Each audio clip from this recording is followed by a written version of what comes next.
बाकायदा उनके उम्मीदवारों को पिछाड़ कर आप विधायक बन के आए, उसके बाद आपने सरकार को समर्थन दिया। लेकिन ऐसा क्या आपका सरकार के साथ मनभेद हुआ, सारी चीज़ें हुई जिसमें आपने समर्थन वापस भी ले लिया? क्योंकि आम सुर्खियों में, आम चर्चा में ये है जो कहा जाता है कि कुंडू साहब के कुछ हाथ नहीं लगा, चाहे वो मंत्री पद की इच्छा हो या और भी कोई भी लालसा हो, कि इन वजह से कुंडू साहब ने अपना जो है समर्थन सरकार से वापस लेने का ऐलान कर दिया और सरकार के खिलाफ दंगल उतर गई। देखिए, सबसे पहले तो मैं, आपने कहा कि ऐसे हल्के से मैं चुन के आया हूँ जो अपने आप में जिसका एक रुतबा रोब है, तो मैं सबसे पहले तो मैं उस अपने हल्के वासियों का सदैव आभारी हूँ कि उन्होंने मुझे आशीर्वाद देकर इस काबिल समझा। और रही अगली बात जो आपने कही, ये उस दिन से ही मीडिया के साथी मेरे ऊपर ये क्वेश्चन मार्क करते आए हैं, मेरे से पूछते भी आए हैं कि मुझे कुछ नहीं मिला। मैं आपकी जानकारी के लिए बता दूं कि ठीक है मंत्री पद वाली, लेकिन मुझे मुख्यमंत्री जी ने बुलाकर ये कहा था कि जो भी आपको चेयरमैनी चाहिए वो आप मुझे बताएं और आपको वो चेयरमैनी दी जाएगी। मेरा मुख्यमंत्री जी को उस दिन एक ही जवाब था, और वो जितनी बारी भी मैं मिला था उनसे एमएलए बनने के बाद सरकार के गठन तक 4-5 बारी जब भी मिलना हुआ, तो मैंने कभी भी उनसे किसी पद की डिमांड नहीं की। मेरा एक ही उनसे वक्तव्य होता था कि मेरे हलके का विकास ही मेरी प्राथमिकता रहेगी, और वही मैंने उस दिन भी उनको कहा था। और मैंने जो समर्थन दिया था, मैंने समर्थन अपने लोगों से पूछकर और एक ईमानदार मुख्यमंत्री, ईमानदार सरकार को अपना समर्थन दिया था। और अगली बात जो कहते हैं कि भाई इसलिए मैंने समर्थन वापस लिया कि मुझे मंत्रालय नहीं मिला, मैं आपकी जानकारी के लिए बताना चाहता हूं, आप सब बुद्धिजीवी हैं, कि सरकार ताज़ा सरकार बनती है, 3 महीने के अंतराल के बाद लगभग मैंने समर्थन वापस लिया था।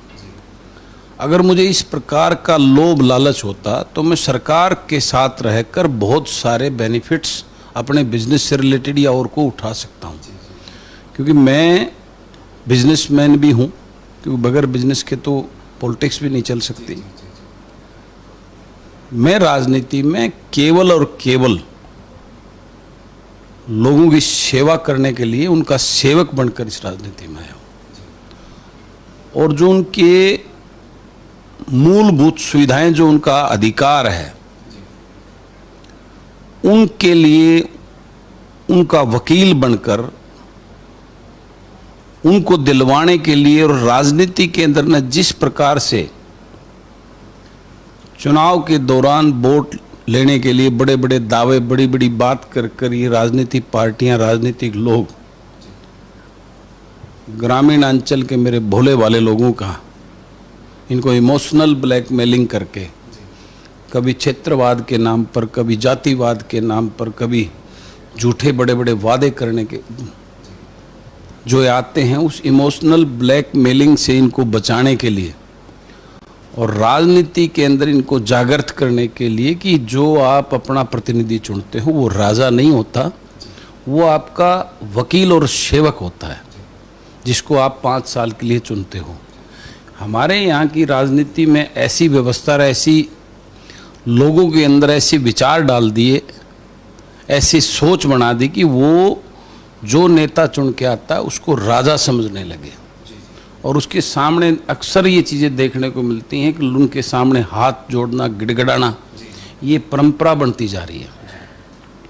मुझे टीस होती है जब कोई बुजुर्ग अपने बेटे की उम्र के नेता के सामने हाथ जोड़ता है और उसके सामने गिड़गिड़ा खड़ा होता है। मैं लोगों को इस बात के लिए अवेयर करना चाहता हूँ कि इनके जो आपका प्रतिनिधि है उसके सामने ठोक के अपनी बात रखो, और उसको उसके करने के लिए, उसकी वकालत करने के लिए जो आपका अधिकार बनता है, उस तरीके से अपने प्रतिनिधि के सामने पेश आओ, हाथ जोड़कर गिड़गिड़ाने के लिए नहीं उसके सामने। बिल्कुल, आपने बहुत बड़ी बात की।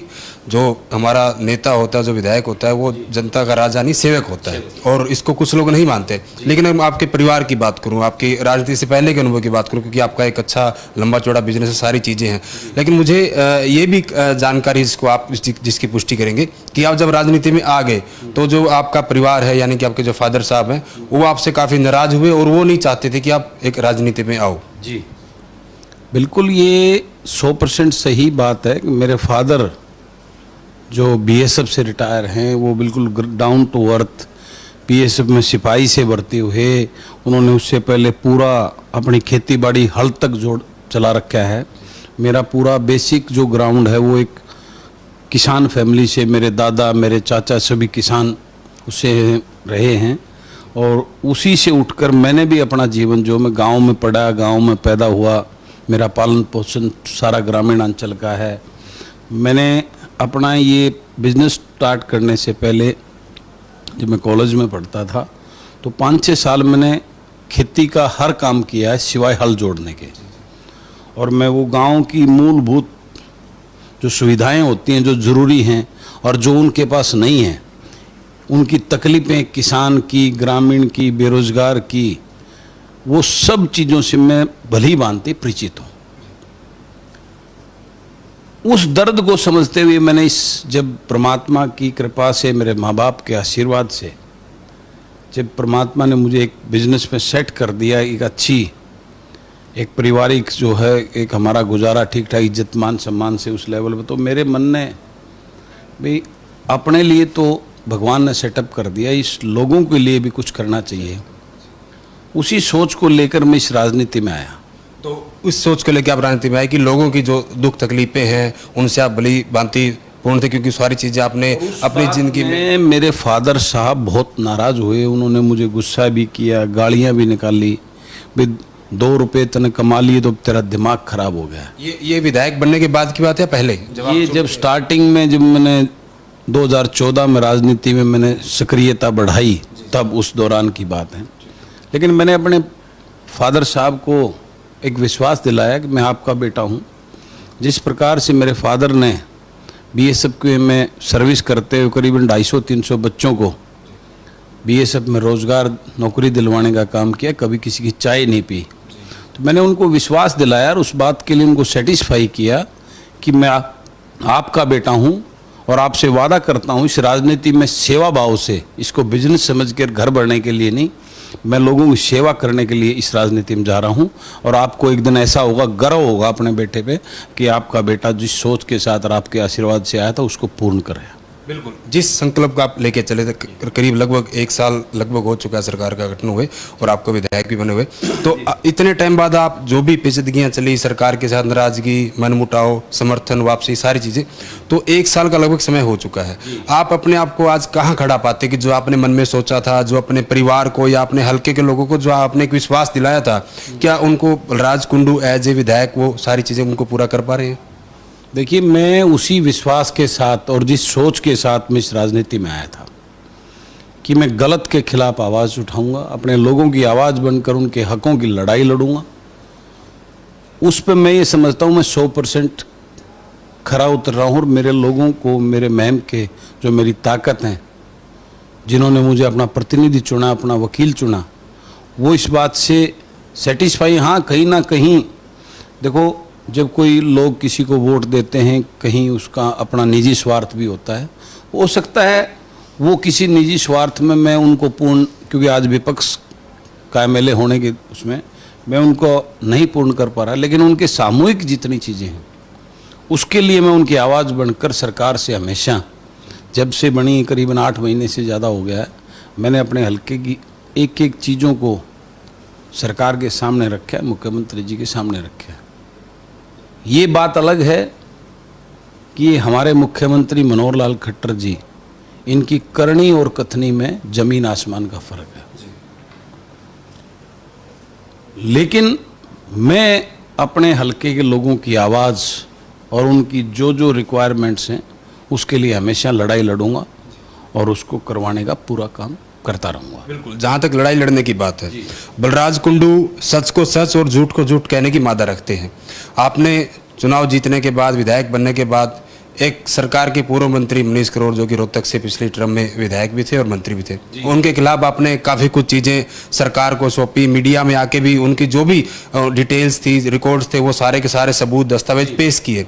आप उस टाइम तक लगातार ये बात का प्रचार लगातार करते रहे कि मुख्यमंत्री मनोहर लाल बहुत एक ईमानदार आदमी है, वो मेरी बात का ध्यान रखेंगे और चीज़ों को दूध का दूध और पानी का पानी करेंगे। लेकिन वो घटनाक्रम बहुत लंबा चला, आपको बहुत बार मीडिया का आमना सामना करना पड़ा। उसके बाद वो चीज़ें खटास बढ़ती चली गई और आखिर में एक टाइम वो आया जब जिस पर आपने इतने संगीन और तमाम आरोप लगाए थे सबूत के साथ, उन आपके सारे सबूतों को खारिज करते हुए उनको क्लीन चिट दे दी गई। इन चीज़ों को देखते हुए बलराज कुंडू को क्या लगा और उसके बाद का जो अभी आपका कार्यकाल चल रहा है, जो आपका समय चल रहा है, लोगों को जवाब दिए जो आपकी, बलराज कुंडू उसके बाद मन में क्या सोच रहे हैं और आगे क्या प्लान उन चीज़ों को? क्योंकि आपकी जो चीज़ें आपने पेश की तो उनके खिलाफ तो सरकार ने उनको ठंडे बस्ते में डाल दिया, उनको क्लीन चिट दे दी, इसके खिलाफ आप लगातार एक बहुत बड़े नेता बनते जा रहे थे। यही एक सबूत है जो आपने बोला कि मैं सच के साथ और ईमानदार सरकार को मुख्यमंत्री को मैंने दिया था। जो घटनाक्रम हुआ पूरा प्रदेश जानता है, सभी मीडिया के साथी जानते हैं। जिस प्रकार से हिंदुस्तान के इतिहास में पहली बार इतने तथ्य देने के बावजूद मुख्यमंत्री ने उन करप्ट लोगों का साथ देकर उनको क्लीन चिट देने का काम किया। मैं पूछना चाहता हूँ उस मुख्यमंत्री, अभी 3 रोज पहले की बात है, फरीदाबाद से एक अखबार की मैंने खबर पढ़ी, बहुत बड़ी खबर लगी है, जिसमें अर्बन लोकल बॉडी नगर निगम का वहाँ के अंदर 2017 से 2019 तक 50 करोड़ रुपए की पेमेंट हो रखी है वहाँ से, जिसमें एक ईंट भी वहाँ डेवलपमेंट की नहीं लगी हुई। वही तो है, यही चीज़ें तो मैं उजागर कर रहा था, उसी संबंधित यही चीज़ें थी। तो ये चीज़ें उसके साथ में मैं आपकी संज्ञान में एक चीज़ और बताना चाहता हूँ। मैंने रोहतक का एक छोटा सा मुद्दा था, धिंगड़ा कम्युनिटी सेंटर, जिसका सरकार चलाती थी, उसको पहले हुड्डा चलाता था, फिर यहाँ नगर निगम चलाता, उसका रेवेन्यू 75 से 80 लाख रुपए सालाना था। यहाँ के उस मंत्री महोदय मुंशी लाल ने अपने किसी चहेते को वो कम्युनिटी सेंटर मात्र 70,000 रुपये महीने में दे रखा था और आगे उसको 12 लाख रुपए महीना का किसी आगे उसको दे रखा था, और वो उसकी क्लीन चिट मुख्यमंत्री ने विधानसभा में दी थी।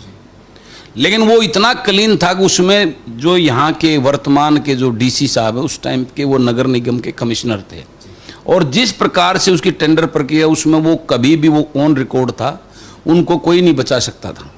उन्होंने 2 महीने के बाद 1-1.5 महीने के अंदर उसकी बैठक करके उस धिंगड़ा के टेंडर को कैंसिल करके दोबारा से नगर निगम उसको रन कर रहा है। तो कहाँ है वो क्लीन चिट? वो गलत था तो भी तो रिकॉल किया होगा ना। मैं आप सब से के साथियों माध्यम से वो बताना चाहता हूँ। तो ये छोटा सा एग्जाम्पल है, इतने बड़े तथ्य, इतने बड़े डॉक्यूमेंट देने के बावजूद मुख्यमंत्री जी ने उनको क्लीन चिट दी। तो यही तो मेरा था। उसके बाद मैंने वैकआउट कर लिया। मैं कहा जब मैं तो जिस मुख्यमंत्री जी को, मनोहर लाल जी को इतना ईमानदार समझता था, वो तो उनको पूरी तरह आशीर्वाद दे रखे है, उनके संरक्षण में ये सब फल फूल रहा है। तो मैंने अपना विड्रॉ कर लिया और जनता की अदालत में जाकर लोगों को उन सारी चीज़ों से अवगत कराया वे किस प्रकार से माननीय मनोहर लाल जी का दोगला चेहरा, जो अपने मुकुट पे एक ईमानदारी का मुखटा लेके घूमते हैं, उनकी रियल सच्चाई क्या है। और उसी को लेके अब मैं जो है बड़ौदा की जनता के बीच में जा रहा हूँ और उनसे सच्चाई से अवगत कराऊंगा लोगों को। बिल्कुल, बड़ौदा का चुनाव हालांकि अभी उसकी जो है घोषणा नहीं हो, हालांकि दूर है क्योंकि कोरोना काल है, लॉकडाउन वगैरह सब चीज़ें चल रही है। बड़ौदा उपचुनाव जहां होना, उसको लेकर भी ये भी चर्चाएं हैं कि बलराज कुंडू ने वहां पे काफ़ी निगाहें लगा रखी है, काफ़ी ध्यान अभी से ही जो चहलकदमियां शुरू कर दी गई है। बड़ौदा को लेकर आप क्या चाहते हो उस जनता के बीच जाके? आपकी क्या कुछ भूमिका रहेगी बड़ौदा बाई इलेक्शन को लेकर? देखिए, मैं आपको बताना चाहता हूँ जिस प्रकार से पीछे मुख्यमंत्री जी बड़ौदा पहुँचे, कल रोहतक में आए थे, बड़ौदा चुनाव के सिलसिले में यहाँ कार्यकर्ताओं की बैठक ली है उन्होंने, और यहाँ मीडिया के सामने उन्होंने घोषणा की कि जब तक बड़ौदा को विधायक नहीं बन जाता मैं बड़ौदा का विधायक हूँ। और उन्होंने एक ऐसी बात बोली, आज हमारे आदरणीय, मेरे तो फैमिली टर्म थे, मेरे चाचा बोलता, अंकल बोलता था मैं उनको, वो आज आदरणीय कृष्ण हुड्डा जी हमारे बाप समान थे, स्वर्गीय, वो आज हमारे बीच में नहीं है। माननीय मुख्यमंत्री जी को ये भी वो नहीं है एहसास, वो इतने चूर हैं, घमंड में इतने उसमें मुख्यमंत्री के भी, जो शख्सियत और जिनकी एक राजनीति में एक अलग शख्सियत पहचान रही है, शराफत की, मेलजोल की, धरातल पर, उस शख्सियत के बारे में भी ये बोला है कि वो क्या काम मिलने था। वो 6 साल में कभी मेरे पास बड़ौदा का कोई काम लेके नहीं आए। आज जो शख्सियत हमारे बीच में नहीं है उसके बारे में ऐसी भाषा करना, ये उनकी मर्यादा को और उनके अंदर कितना वो उस चीज़ को दर्शाता है। और मैं पूछना चाहता हूँ, वो बड़े बड़े दावे करते हैं कि मैं 90 विधायक हलकों में गया और वहाँ विकास किया। 6 साल में कितनी बार बड़ौदा को संभाला माननीय मुख्यमंत्री जी ने। और मैं उनको आपको एग्जाम्पल देता हूँ, मैं तो मौजूदा विधायक हूँ, जो वो कहते हैं कि वो लेके नहीं आए।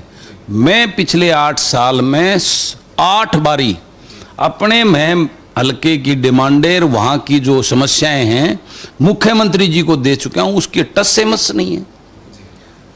कितना बड़ा करनी और कथनी में उनका फर्क है। पिछले जब गोहाना में मुख्यमंत्री जी आए तो वहाँ 4-5 गांव में गए तो वहाँ घोषणा करके गए लोगों को, भाई आपको 24 घंटे बिजली मिलेगी।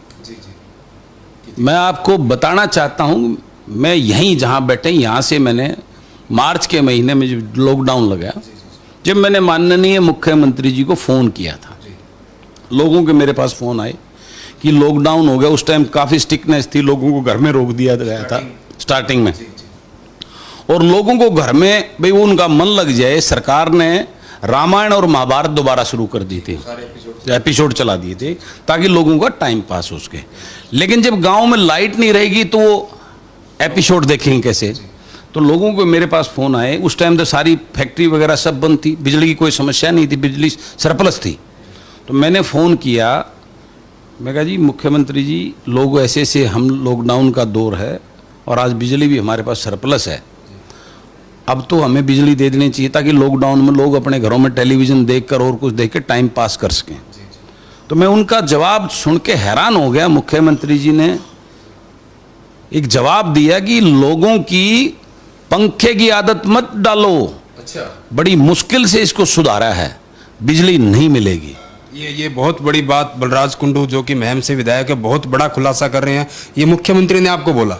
मुख्यमंत्री जी ने मेरे को बोला, मेरा फोन की रिकॉर्डिंग है और मैं जनता में जब बड़ौदा के लोगों के पास जाऊंगा तो उसकी रिकॉर्डिंग को सुनाऊंगा लोगों के बीच में। यानी उनकी करनी और कथनी में मैं तो ये कहना चाहता हूं बड़ौदा के लोगों को कि 2 महीने हैं आपके पास, आपसे जो ये इस टाइम पे इलेक्शन के चक्कर में ये आपको लोबन पर लोबन देंगे, जितने कामों की डिमांड हो सकती है आपको करनी चाहिए, इनसे करवा लेने चाहिए। अब वोट के चक्कर में ये सारा कुछ ना कुछ फायदा बड़ौदा को मिल सकता है। चुनाव होने के बाद में बड़ौदा को कोई पूछने वाला आने वाले नहीं है, क्योंकि इन्होंने तो जात पात के नाम पर भ्रष्टाचार का, जिस प्रकार आज अपराधीकरण का जो दौर हरियाणा जिस दौर से गुजर रहा है वो वाकई में ही। तो मैं मुख्यमंत्री जी की ये सारी चीज़ें जनता की अदालत में लेकर बड़ौदा में जाऊंगा और निश्चित रूप से मेरा ये टारगेट है कि ऐसे मुख्यमंत्री जिन्होंने इस हरियाणा प्रदेश को गर्दिश में डाल दिया, और आपने पिछले दिनों का जो एक सर्वे आया था, हिंदुस्तान के सबसे अनपॉपुलर मात्र 4% लोगों ने जिसको लाइक किया है वो हमारे प्रदेश के मुख्यमंत्री जी का रेट है। तो इस बात के लिए जनता बिल्कुल पूर्ण तरह तैयार है और इनके इस बहकावे में आने वाली नहीं है, और बड़ौदा के लोग एक नया इतिहास रचेंगे अब की बार, मैं आपको ये बताता हूँ। और मुख्यमंत्री जी को पता लग जाएगा वो कितने पॉपुलर हैं, कितने अच्छे काम किए हैं इस बड़ौदा चुनाव में। तो वो जो नया इतिहास रचेगी बड़ौदा की जनता, उसमें बलराज कुंडू की क्या भूमिका रहेगी? क्या बलराज कुंडू किसी पार्टी को समर्थन करेंगे या फिर कोई अपना कोई उम्मीदवार खड़ा करेंगे? आखिर इतना बड़ा आप जो दावा कर रहे हैं इसके पीछे क्या? देखिए, मैं दावा कर रहा हूँ, मैं लोगों के बीच में जाऊँगा, बड़ौदा के लोगों के बीच में, और मैं लोगों से पूछूंगा, इसमें कोई दो राय नहीं कि हमारा रोहतक झज्जर सोनीपत में हुड्डा साहब का बड़ा वर्चस्व है, पिछली बार भी जो हमारे स्वर्गीय श्री कृष्ण हुड्डा जी तो विधायक थे, वो हुड्डा साहब की उस से थे, लेकिन अब की बार 3 बार चुना है उनको। मैं लोगों से एक बात कहूँगा, अगर हुड्डा साहब मुख्यमंत्री बनते हैं तो कांग्रेस के उनके पास आज 30 विधायक हैं, सबसे पहला विधायक मैं समर्थन करूँगा उनको।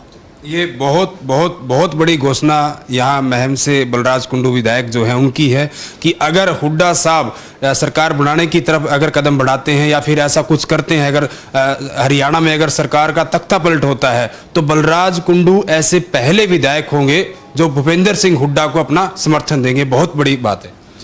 लेकिन मैं उसके साथ ये कहना चाहूँगा कि अगर यहाँ से एक विधायक और बनाते हैं तो हुड्डा साहब विपक्ष के नेता बने हुए हैं, वो विपक्ष के नेता ही बनेंगे। मैं लोगों को ये कहूँगा कि मैं आज ये सब पूरा प्रदेश जानता है, सारी मीडिया जानती है कि किस प्रकार से आप हुड्डा साहब विपक्ष की भूमिका में हैं, हमारे आदरणीय हैं, लेकिन उनकी 20 तरह की मजबूरियाँ हैं। पिछले कार्यकाल के कोई कार्यक्रम उनके किए हुए हैं, 20 तरह के केसों में उलझे हुए हैं। लेकिन बलराज कुंडू आज इस पूरे प्रदेश के लोगों की आवाज़ विधानसभा में उठा रहा हूँ और आगे भी उठाऊंगा। मैं उनसे एक रिक्वेस्ट करना चाहता हूँ, उनसे एक ताकत मांगने के लिए मैं जाऊँगा कि मुझे एक ऐसा साझा उम्मीदवार दो जिसके कंधे से कंधा मिलाकर मैं उसका चुनाव तन मन और धन से उसका चुनाव लड़ूंगा। और ऐसा एक ईमानदार शख्सियत वाला, बगैर लोभ लालच वाला, अपने इस राजनीति को बिजनेस ना समझने वाला, मैं बड़ौदा के लोगों से एक मांग करूंगा कि जन सेवक मंच, मैं पूरे प्रदेश में इस जन सेवक मंच के माध्यम से ऐसे लोगों की टीम इकट्ठा करूंगा और उसकी शुरुआत मैं बड़ौदा से करने जा रहा हूं। तो मेरी डिमांड ये, मेरे पास कोई उम्मीदवार नहीं है, मेरी कोई पार्टी नहीं है, लेकिन एक जन सेवक सच्चाई और ईमानदारी के जो लोगों की सेवा करना चाहते हैं, ऐसे लोगों का एक मंच मैं जरूर करना चाहता हूं इकट्ठा, ताकि इस राजनीति में जिस प्रकार के लोगों के साथ छलावा हो रहा है, आज हर वर्ग परेशान है, किसान की दुर्दशा है, किसान को जिस प्रकार से पीछे अपनी फसल बेचने में, गेहूं में जो है वहाँ सरसों का घोटाला, चने का घोटाला, आज लोगों की कपास नहीं बिक रही, जिस प्रकार से चावल के घोटाले, और आने वाले समय में तो जो जिस प्रकार का एक माहौल किसान के लिए सरकार खड़ी कर रही है, मार्केटिंग बोर्ड को, मंडी बोर्ड को ख़त्म कर रही है। वहाँ लेटर आ चुके हैं उनको करके, जब मंडी बोर्ड ही ख़त्म हो जाएगा, जो फसल को खरीदता है, तो किसान की फ्री फसल खरीदने वाला कौन होगा? आज सरकार का रवैया है कि ओपन मार्केट में किसान कहीं भी जाके अपनी फसल बेचेगा, कौन खरीदेगा? आज आप ओपन मार्केट में राजस्थान से देखते हैं, यूपी से देखते हैं, वहाँ का किसान हरियाणा में फसल बेचने का, हरियाणा प्रदेश में, हरियाणा और पंजाब 2 ऐसे स्टेट हैं जहाँ पे मंडी बोर्ड है। कभी आपने सुना नहीं होगा कि हरियाणा का किसान कभी पंजाब में गेहूँ बेचने गया हो, फसल बेच, या पंजाब का किसान कभी हरियाणा, क्योंकि हमारे यहाँ व्यवस्था है मंडी बोर्ड की। अब ये सरकार उसको ख़त्म करने जा रही है। उसके बाद किसान की दरदशा जो होगी, एमएसपी लागू करेगी, सेंटर केंद्र करेगा, लेकिन उस एमएसपी पे कोई खरीदने वाला ही नहीं होगा। जिस प्रकार से अभी मक्के की फसल में आपने देखा हो, एमएसपी 1680 रुपये था, लेकिन मौके पे मंडी में किसान का मक्का 800 रुपये में बिल्कुल ओपनली खरीदे, को चोरी से नहीं। इसी प्रकार से आगे जिस एमएसपी की बात कर रहे हैं और ओपन मार्केट की बात कर रहे हैं, किसान में एमएसपी लागू हुआ, गेहूं का जो भी XYZ होगा, उसको खरीदने वाला तो नहीं होगा। फिर यहाँ बड़े बड़े प्लेयर आएंगे, वो अपनी मनमर्जी के रेट लेंगे, उसमें 20 तरह के वो करेंगे, और वो जो ना किसान को बर्बाद करने में। आज जिस प्रकार से कर्मचारी पीटीआई हैं, पीटीआई बहुत बड़ा मुद्दा चल रहा है आजकल का पीटीआई का कितना बड़ा मुद्दा है। आज जिस प्रकार से 10-10 साल, उनमें से कुछ भाई बहन तो हमारे इस टाइम जो हमारे को छोड़कर जा चुके हैं, स्वर्गवास हो चुका है जिनका, उनके बच्चे कहाँ जाएंगे? उनकी पेंशनें बंद होगी। कई भाई बहन हमारे उनमें से जो पहले किसी दूसरे डिपार्टमेंट विभाग में नौकरी करते थे, जो छोटे पद, वो यहाँ मिलने के बाद इस पीटीआई में आ गए, उनका क्या होगा? उनके परिवारों 10-10 साल। मैं पूछता हूँ, कोर्ट का हवाला देती है, कोर्ट ने तो SYL के लिए कितने दिन से बोल रखा है, क्यों नहीं लिया सरकार ने अभी तक? मुख्यमंत्री की अपनी शक्तियाँ होती हैं, उन शक्तियों का प्रयोग करके इनको रोजगार देना। आज बेरोजगारी युवाओं के साथ कितना बड़ा खिलवाड़ है। ठेकेदारी प्रथा चरम सीमा पे, जो बड़े बड़े नेताओं की, बड़े बड़े अधिकारियों ने कंपनी बनाकर एक ठेकेदारी प्रथा का ऐसा बुरा हाल, युवाओं के साथ इतना बड़ा खिलवाड़, 1 साल की लगाते हैं, 10 महीने की तनख्वाह देते हैं, 2 महीने की तो तनख्वाह सैलरी नहीं मिलती, और उसके लिए भी 50 से 80 हज़ार रुपये की रिश्वत लेके उस कॉन्ट्रैक्ट बेस पे युवाओं को लगाया जाता। अगर उसकी टोटल एवरेज लगाया जाए तो आज हमारे बच्चों का इतना बड़ा शोषण हो रहा है, 5 से 6 हज़ार रुपये में उनसे 12-12 घंटे की नौकरी करवाई जा रही है, लेकिन कोई पूछने वाला नहीं है। और उनको भी 2-2 जगह दिखाकर सरकार से उनका चुना, कितने बड़े घोटाले यहाँ पीजीआई रोहतक में, पानीपत में, जो शिक्षा बोर्ड है हमारा जो भिवानी में, ये उजागर हो चुके हैं, जिसको दबा दिया गया। कितने अनेकों घोटाले जो आए, लेकिन उनका कहीं अता पता नहीं, सब खत्म हो गए। आज कॉन्ट्रैक्ट बेस पे युवाओं के साथ शोषण, जो कर्मचारी हैं टीए डीए उनका ख़त्म कर दिया है। कितनी बड़ी तानाशाही एक जो है ना, एक सरकार ये है।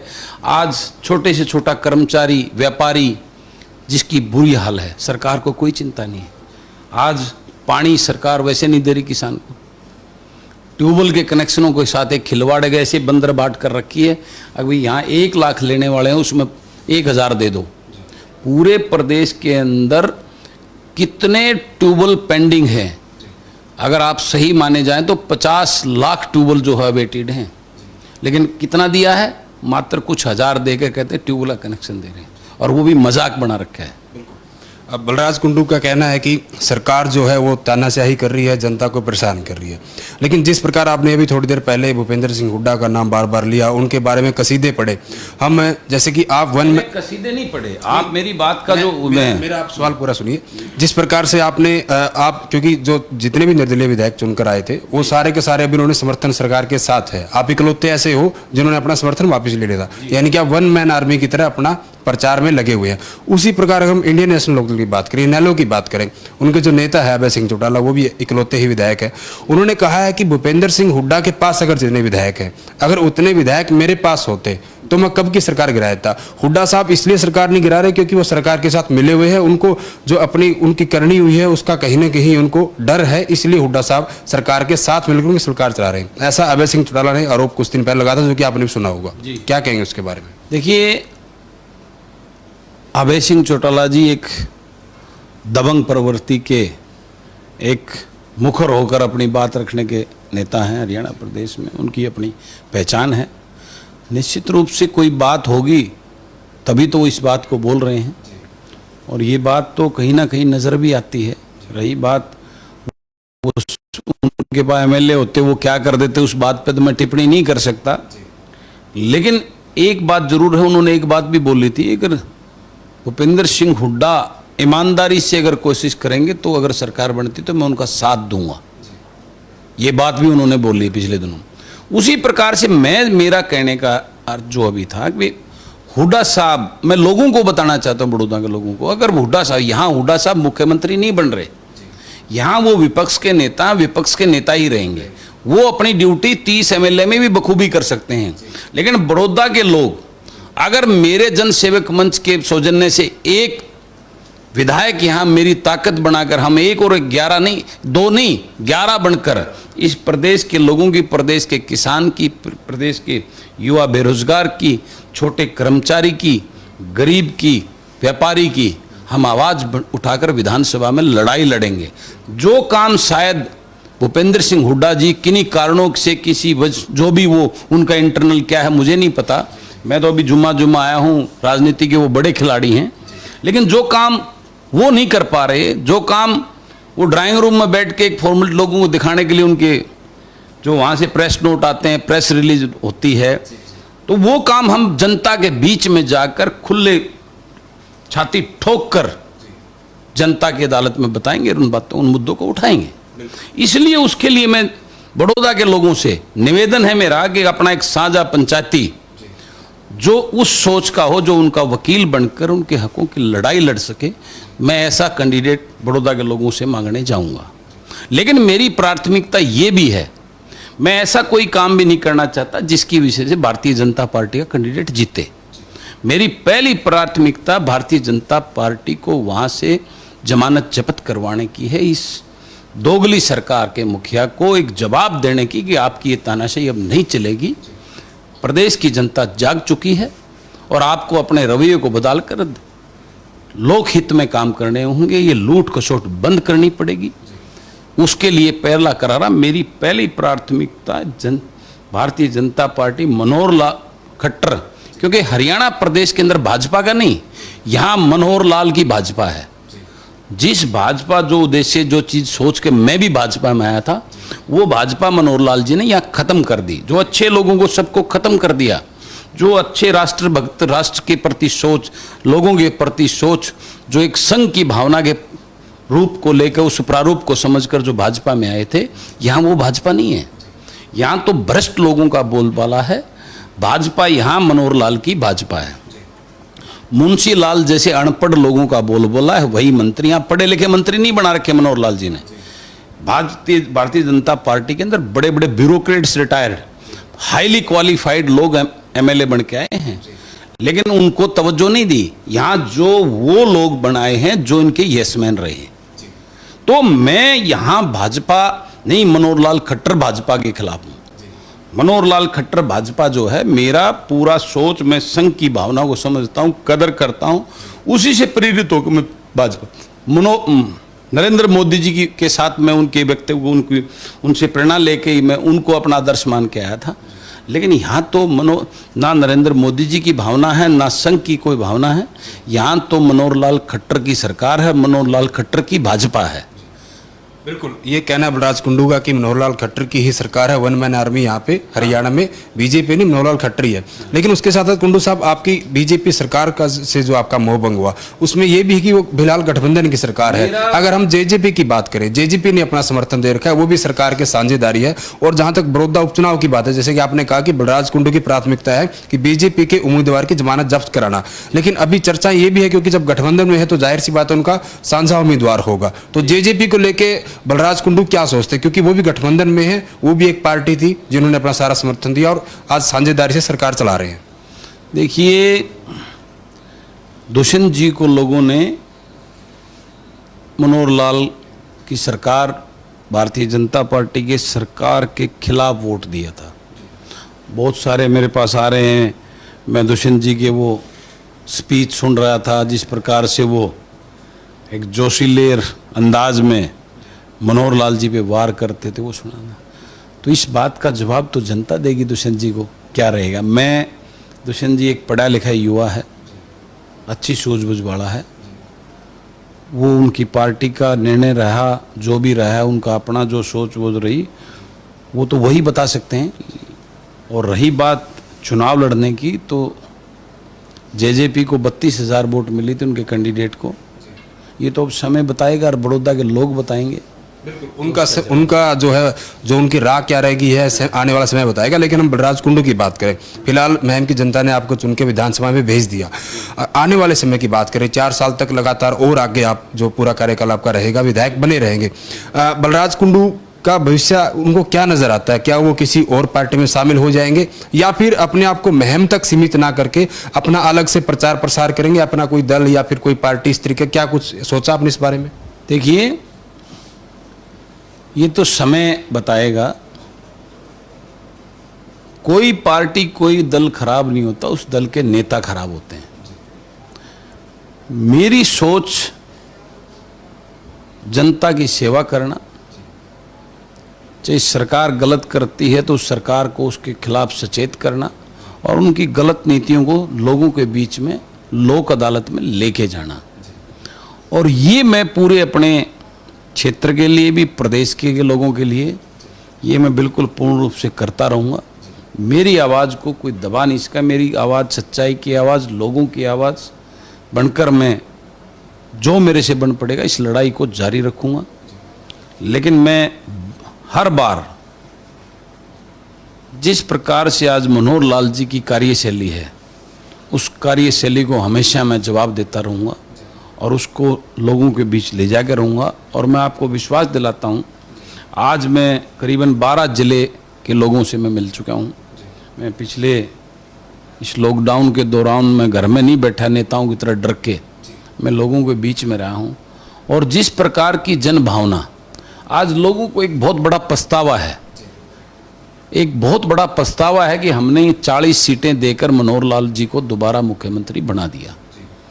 एक वहम था, एक भ्रम था, और एक ऐसा सोशल दिखावा जो मनोहर लाल जी की सरकार ने 75 पार का नारा दिया, उसमें लोग भ्रमित होकर जो है ना भी सरकार इनकी बन रही है, सरकार इनकी बन रही है, एक डर के माहौल से उस चीज़ को दे दिए। लेकिन अब लोगों को बहुत बड़ा पछतावा है और आने वाले समय में देखना है, बड़ौदा चुनाव से ही आपको पता लगेगा कि हरियाणा प्रदेश के अंदर मनोहर लाल जी की इस भाजपा का सुपड़ा साफ होने वाला है। ये मैं आपको विश्वास और दावा करता हूँ। बिल्कुल। तो ये थे हमारे साथ महम से विधायक बलराज कुंडू, जिनका साफ साफ कहना है कि फिलहाल जनता का जो है मनोहर लाल सरकार उससे मोहभंग हो चुका है और बलराज कुंडू लगातार उन लोगों की, उन जनता की आवाज बनकर सरकार के खिलाफ उनकी मांगे उठाते रहेंगे। और बड़ौदा चुनाव को लेकर उन्होंने काफी कुछ संकेत किए। उनका ये साफ साफ कहना है कि जो बड़ौदा का बाई इलेक्शन का जो रिजल्ट आएगा, जो नतीजे आएंगे, वो काफी कुछ आगे की रणनीति को जो है क्लियर कर देंगे।